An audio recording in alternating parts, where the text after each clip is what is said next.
제인 오스틴. 아마 소설 속 인물들은 정말 잘 아실 거예요. 하지만 그들을 탄생시킨 진짜 제인 오스틴은 어떤 사람이었을까요? 오늘은 그녀가 남긴 사적인 편지들을 통해서 우리가 몰랐던 그녀의 진짜 모습을 한번 들여다보려고 합니다. 맞아요. 우리는 소설 속 엘리자베스 베넷이나 앤 엘리엇을 정말 사랑하죠. 그런데 그 캐릭터들을 창조한 제인 오스틴, 그녀는 과연 어떤 사람이었을까요?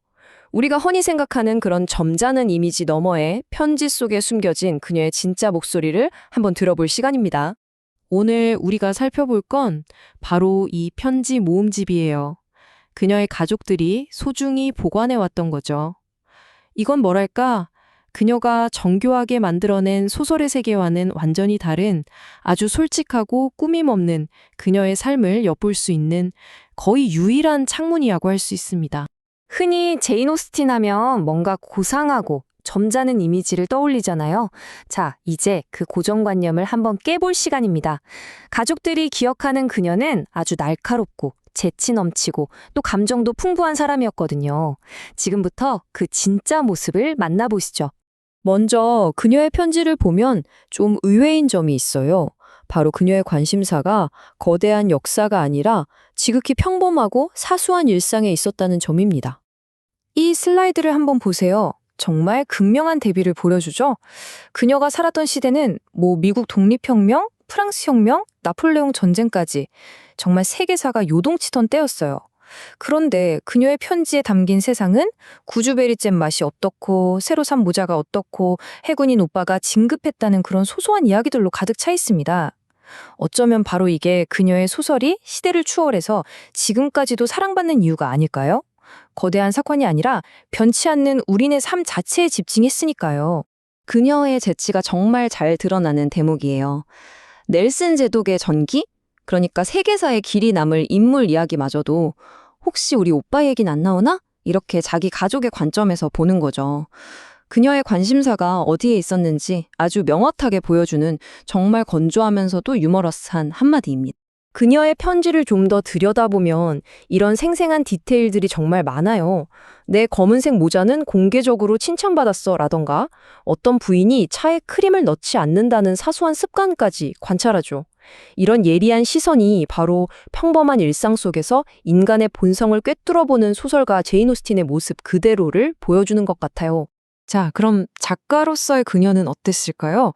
자신의 작품과 그 안의 사랑스러운 캐릭터들을 스스로는 어떻게 생각했는지 한번 살펴보겠습니다. 아마 오스틴 팬이라면 이 부분이 제일 궁금하실 거예요. 제인 오스틴에게 그녀가 창조한 인물들은 과연 그냥 소설 속 캐릭터였을까요? 아니면 그 이상이었을까요? 그녀의 편지에 아주 재미있는 힌트가 숨어 있습니다. 이 편지 내용 좀 보세요. 너무 사랑스럽지 않나요? 마치 살아있는 친구들 이야기하듯이 자기 캐릭터에 대해서 농담을 던지고 있어요. 이걸 보면 그녀의 상상 속에서 제인 베넷이나 엘리자베스 베넷이 얼마나 생생하게 살아 숨쉬었는지 그대로 느껴집니다. 정말 진짜 같죠? 하지만 이렇게 애정만 가득했던 건 아니에요. 자신의 작품에 대해서는 굉장히 비판적이기도 했습니다. 가장 유명한 소설인 오만과 편견을 두고 너무 가볍고 반짝거리기만 해. 그늘이 좀 부족해 라고 평가했으니까요. 이렇게 완벽을 추구하는 날카로운 시선은 사랑하는 사람에게 조언을 해줄 때도 똑같이 드러납니다.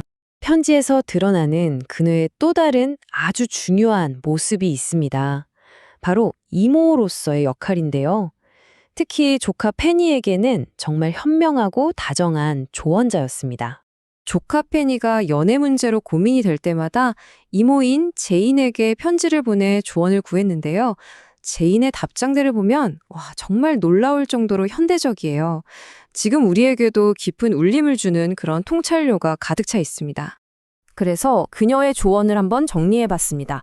이름하여 제인 오스틴표 잘못된 남자와 결혼하지 않는 법 가이드.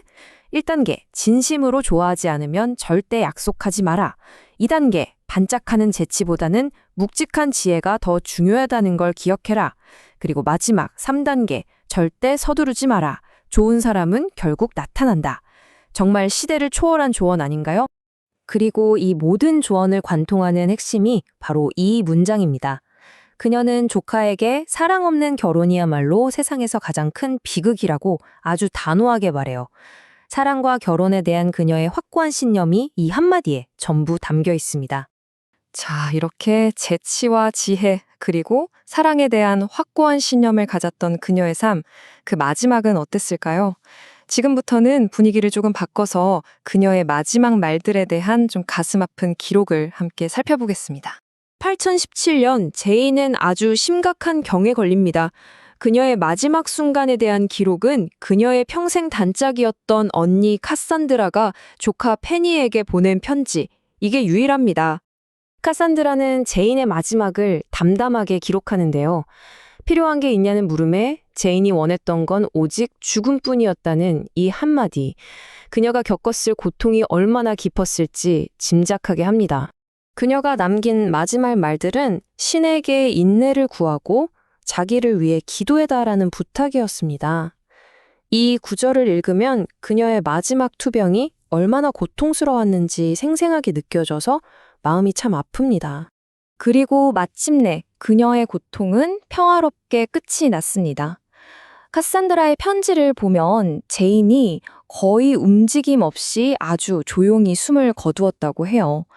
그 모습에서 슬픔과 함께 어떤 안도감마저 느껴지는 것 같습니다. 제인이 세상을 떠난 직후 카산드라가 느꼈을 그 상실감이 이 한 문장에 모두 담겨 있습니다. 위대한 작가의 죽음이기 이전에 세상에 둘도 없는 자매이자 친구를 잃은 한 개인의 슬픔이 정말 절절하게 와 닿죠. 카산드라는 제인을 내 삶의 태양이었다고 표현합니다. 이 아름다운 말은 제인 오스틴의 사적인 삶의 중심에 얼마나 깊고 큰 사랑이 있었는지를 보여주면서 아주 긴 여운을 남깁니다. 소설을 넘어 그녀의 편지를 통해 우리는 작가 제인 오스틴이 아닌 인간 제인 오스틴을 만났습니다. 재치 있고 정직하며 사랑이 넘쳤던 한 여성의 모습을요.